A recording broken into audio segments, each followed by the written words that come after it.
Hey everybody, Sean here, and I hope you're doing well. Yes, you read that title correctly, so let's jump right in. And special thanks to Eric Chang for sharing this. I know you're all thinking, who is this mystery pastor? This is none other than Ubered Angel on his Christmas special in 2021. Let's look at the clip and then look at what's wrong with his logic. He was experiencing everything you could experience. Why? It says we have not an high priest who cannot be touched by the number of our infirmities or our troubles. But he was tempted and tested in every corner, yet without sin. That means he came here in flesh like you, suffered the way you suffered, and conquered. Amen. And notice here the difference now is he came here as an unbeliever. So Jesus came here as an unbeliever? That is just a completely ridiculous thing to say and makes absolutely no sense.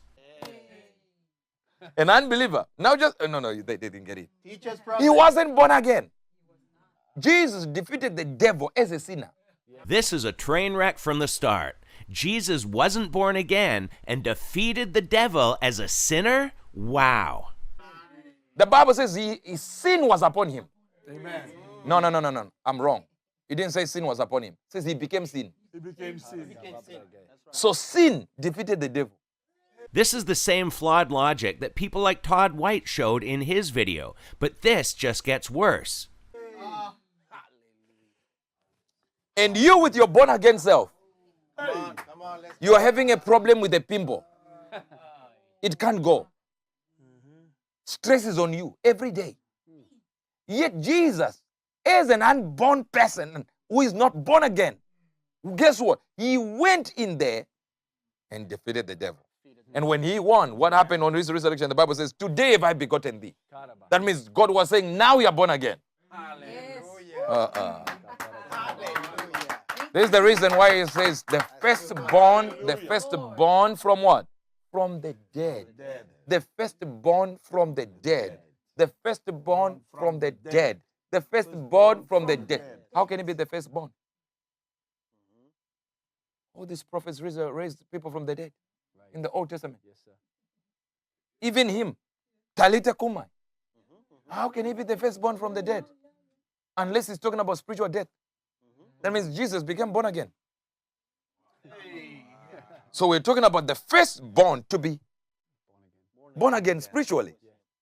So this is just a blasphemous nightmare, and if you are a follower of Ubered Angel, please listen to this message carefully and also make sure to watch the Revealing Truth playlist for many of his other false teachings. If we look at Colossians 1:18, it speaks of Jesus being the firstborn from the dead. It does not say the first person to be born again spiritually. If God meant that Jesus had to be born again spiritually to enter heaven, then God would have stated it that way. This verse should be taken literally, and that firstborn from the dead means that he was the first to rise bodily from the grave and not die again. We, on the other hand, must be born again spiritually, as we see in John 3:3, because we are sinners. An Ubered Angel saying that when God said, "Today I have begotten you," means that Jesus was born again spiritually at that moment is a man-made twisting of Scripture that makes no sense and cannot be proven with Scripture. Yet his followers actually clap for him. And saying that Jesus actually became a sinner or sin is another false belief. So let's look at what the Bible says about this. We know that verses like 1 John 3:5 say that in Christ there is no sin. He came to take away our sin. 1 Peter 2:22 says Jesus committed no sin and there was no deceit in his mouth. 1 Peter 2:24 says he bore our sins in his body. And some will say that Jesus became the greatest of all sinners because he bore every sin known to mankind.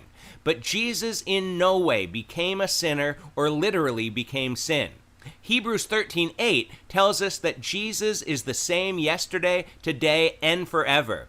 And in John 1:1, he is and always will be the second person of the Trinity. So he didn't change for even a moment of being who he is.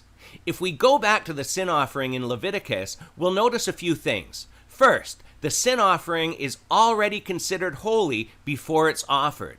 Second, anything that touches the flesh will also be considered holy. And after it's killed, the priests are allowed to eat it, and it's still considered to be holy. So if God made Jesus to be a sin offering, obviously he didn't make Jesus detestable or so horrible that God had to look away for even a moment. Just as the sin offering in Leviticus is most holy at all times and never loses its holiness, when Jesus became our sin offering, he was holy before the cross, while on the cross, and after he died. So this sin offering is the language in 2 Corinthians 5:21 when God made him who had no sin to be sin for us. It's referring to Christ as a sin offering. Jesus became that most holy offering on the cross. He didn't become a sinner or sin itself. He was treated as a sinner just as the sin offering took the sins of the people on itself. Yet the sin offering didn't become a sinner or sin. It became the substitute for sinners.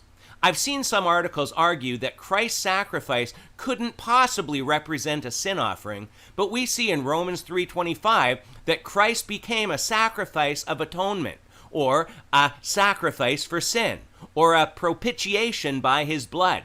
And when we look at the Greek, it's clear, a sin offering.